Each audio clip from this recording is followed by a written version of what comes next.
નમસ્કાર મિત્રો સ્વાગત છે તમારું અમારી યુટ્યુબ ચેનલમાં। આજની વિડીયોમાં વાત કરીશું દેશ અને દુનિયાના સુપરફાસ્ટ સમાચારની। સૌપ્રથમ વાત કરીએ તો વરસાદની આગાહીની। મિત્રો ગઈકાલે સવારથી જ ગુજરાતના અનેક જિલ્લામાં મેઘો મહેરબાન થયો હતો। ગત 48 કલાકમાં 191થી વધુ તાલુકામાં વરસાદ નોંધાયો છે।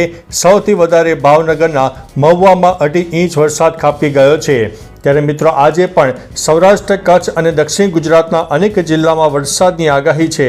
ખાસ કરીને કચ્છનો દક્ષિણી પટ્ટો ઉપરાંત સૌરાષ્ટ્રનો દક્ષિણી પટ્ટો અને દક્ષિણ ગુજરાતના પશ્ચિમ તરફના વિસ્તારમાં વરસાદની શક્યતા રહેલી છે।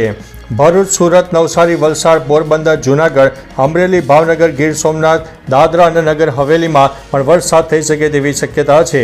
મધ્ય ગુજરાત, ઉત્તર ગુજરાત અને કચ્છના બાકી રહી ગયેલા વિસ્તારોમાં છાંટાછૂટી અથવા તો નાનકડા વરસાદી ઝાપટા પણ થઈ શકે છે।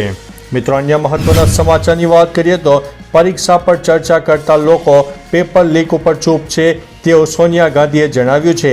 કોંગ્રેસ સંસદીય દળના વડા સોનિયા ગાંધીએ પીએમ મોદી અને કેન્દ્ર સરકાર ઉપર જોરદાર પ્રહારો કર્યા છે। સોનિયા ગાંધીએ નીટ પરીક્ષા કૌભાંડ અંગે કહ્યું છે કે પરીક્ષા પર ચર્ચા કરનાર પીએમ પેપર લીક પર મૌન છે। ગત ચૂંટણીના પરિણામો પીએમ મોદી માટે વ્યક્તિગત, રાજકીય અને નૈતિક હારના સંકેત છે। તેઓ સર્વસંમતિનો ઉપદેશ આપે છે પરંતુ ઘર્ષણને પ્રોત્સાહન આપે છે।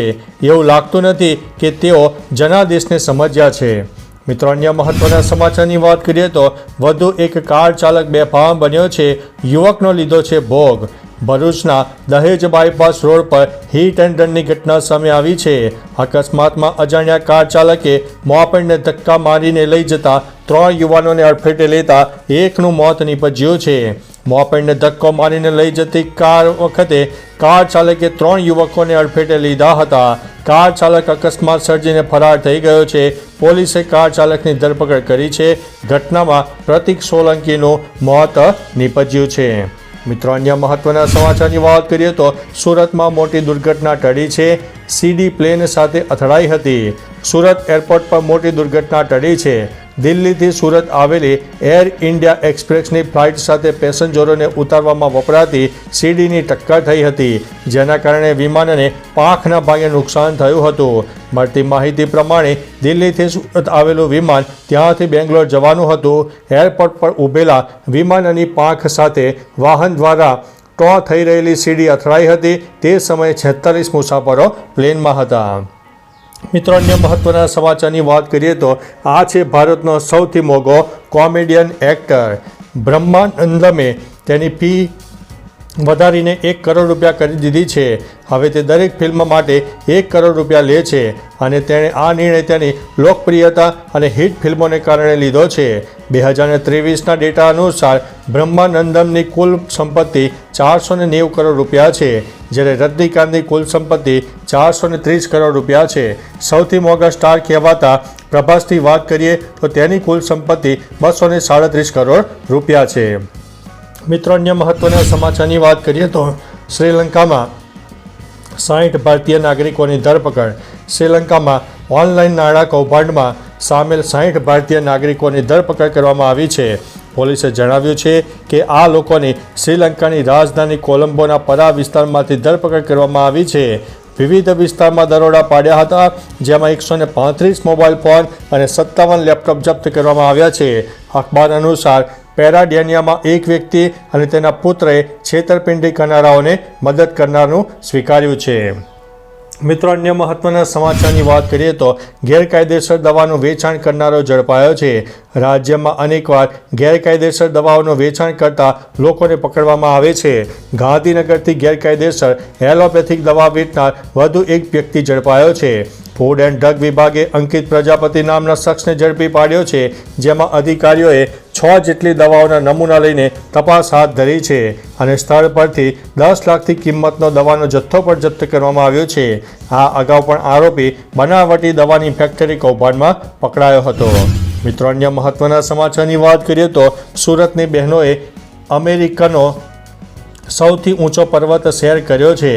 ગુજરાતની એવરેસ્ટ સિસ્ટર્સ તરીકે જાણીતી બહેનો અદિતિ અને અનુજા વૈદ્યે નોર્થ અમેરિકન ઉપખંડનો સૌથી ઊંચો અલાસ્કા સ્થિત માઉન્ટ ડેનાલી પર્વત સર કરીને સુરતનું નામ ચમકાવ્યું છે. દુનિયાના 7 ઉપખંડમાં 7 સૌથી ઊંચા શિખર સર કરનાર પ્રથમ ગુજરાતી મહિલા બની છે. માઉન્ટ ડેનાલી દુનિયાનો સૌથી ઊંચો પર્વત છે, જે ડેનાલી તેના બેઝથી 20,000 ફૂટ ઊંચો છે. મિત્રો, અન્ય મહત્વના સમાચારની વાત કરીએ તો પંચમહાલમાં વરસાદી માહોલ જામ્યો હતો.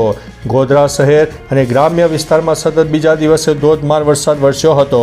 અસહ્ય ગરમી અને બફારાભર્યા વાતાવરણ વચ્ચે મેઘમહેર થતાં લોકોને ગરમીથી રાહત મળી છે. ઉલ્લેખનીય છે કે રાજ્યમાં સાર્વત્રિક વરસાદની શક્યતા વર્ણવવામાં આવી છે. સમગ્ર રાજ્યમાં ગાજવીજ સાથે વરસાદ પડી શકે છે. સાથે જ માછીમારોને દરિયો ન ખેડવા માટે સૂચના આપી દેવામાં આવી છે. મિત્રો, અન્ય મહત્વના સમાચારની વાત કરીએ તો મહિલાએ એક સાથે 60 લોકો સાથે લગ્ન કર્યા છે. ઓસ્ટ્રેલિયાની રહેવાસી 40 વર્ષની કાર્લી શેરે એક સાથે 60 લોકો સાથે લગ્ન કર્યા છે. તે બધા કાર્લીના મિત્રો છે. કાર્લી વેડિંગ ફોટોગ્રાફર છે.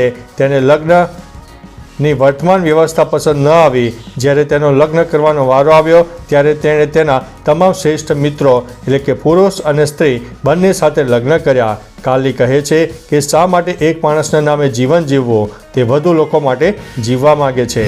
મિત્રો, અન્ય મહત્વના સમાચારની વાત કરીએ તો અરવિંદ કેજરીવાલને કોર્ટમાંથી મળ્યો છે મોટો ઝટકો. કથિત શરાબ કૌભાંડ સાથે જોડાયેલા મની લોન્ડરિંગ કેસમાં સીએમ અરવિંદ કેજરીવાલને કોર્ટમાંથી મોટો ઝટકો લાગ્યો છે. રાઉઝ એવન્યુ કોર્ટે સીએમ કેજરીવાલને 14 દિવસની ન્યાયિક કસ્ટડીમાં મોકલી દીધા છે. જેલમાં બંધ મુખ્યમંત્રી અરવિંદ કેજરીવાલને સીબીઆઈ અધિકારી શનિવારે રાઉઝ એવન્યુ કોર્ટમાં લઈને પહોંચ્યા હતા. કોર્ટે સીબીઆઈની માંગ પર વિચાર કરતા સીએમ કેજરીવાલને ન્યાયિક ધરપકડમાં મોકલી દીધા છે. મિત્રો, અન્ય મહત્વના સમાચારની વાત કરીએ તો શું આ રીતે ભણશે ગુજરાત? રાજકોટના રેલનગરમાં સરકારી શાળાએ જવાનો રસ્તો જોઈને તમને થશે કે બાળકો કેવી રીતે શાળાએ જતા હશે. રેલનગરમાં સરકારી શાળા આવેલી છે અને આ શાળામાં વિદ્યાર્થીઓ ભણવા માટે આવે છે, જેમાં રોડ પર એટલો બધો કાદવ છે કે વિદ્યાર્થીઓને આ કાદવમાંથી પસાર થવાનો વારો આવ્યો છે. ઉલ્લેખનીય છે કે શાળાના 900 બાળકો કાચા અને કાદવથી ખદબદતા રસ્તા પર ચાલવા મજબૂર બન્યા છે. વાલીઓનો આક્ષેપ છે કે 3 વર્ષથી અરજી કરવા છતાં રસ્તો બન્યો નથી. મિત્રો, અન્ય મહત્વના સમાચારની વાત કરીએ તો પ્રકૃતિ સોળે કળાએ ખીલી ઉઠી છે. ડાંગ જિલ્લામાં ગિરિમથક સાપુતારામાં વરસાદી માહોલ જામ્યો છે. નવા ગામ સહિત તળેટી વિસ્તારમાં વરસાદથી પ્રાકૃતિક સૌંદર્ય ખીલી ઉઠ્યું છે. પર્વતો ઉપરથી ઉતરતા ઝરણાના દ્રશ્યો સર્જાયા છે. ટેબલ પોઈન્ટ અને સનરાઈઝ પોઈન્ટ ઉપર ધુમ્મસ છવાતા આહલાદક દ્રશ્યો જોવા મળ્યા છે. સહેલાણીઓ ઝરમર વરસાદનો માહોલ માણવા ડાંગના સાપુતારામાં ઉમટી પડતા હોય છે. આવનારા સમયમાં વરસાદ વધશે ત્યારે લોકોની ભીડ પણ જામશે. મિત્રો, અન્ય મહત્વના સમાચારની વાત કરીએ તો વધુ એક મોંઘવારીનો માર. તહેવારોની સિઝન શરૂ થઈ ગઈ છે. બીજી તરફ રાજકોટમાં સિંગ તેલ અને કપાસિયા તેલના ભાવ વધ્યા છે. સિંગ તેલના ડબ્બાનો ભાવ 2530થી લઈને 2560 રૂપિયાની આસપાસ પહોંચી ગયો છે.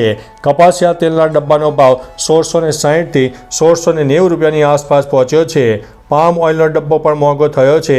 તેનો ભાવ 1660થી 1680 અથવા તો 90 રૂપિયાની આસપાસ પહોંચી ગયો છે. તેલના ભાવમાં થયેલો વધારો ગૃહિણીઓના બજેટમાં સીધી અસર કરી રહ્યો છે. તો ચાલો મિત્રો, ફરીથી દેશ અને દુનિયાના સુપરફાસ્ટ સમાચાર લઈને મળતા રહીશો. ત્યાં સુધી અમને રજા આપશો. નમસ્તે.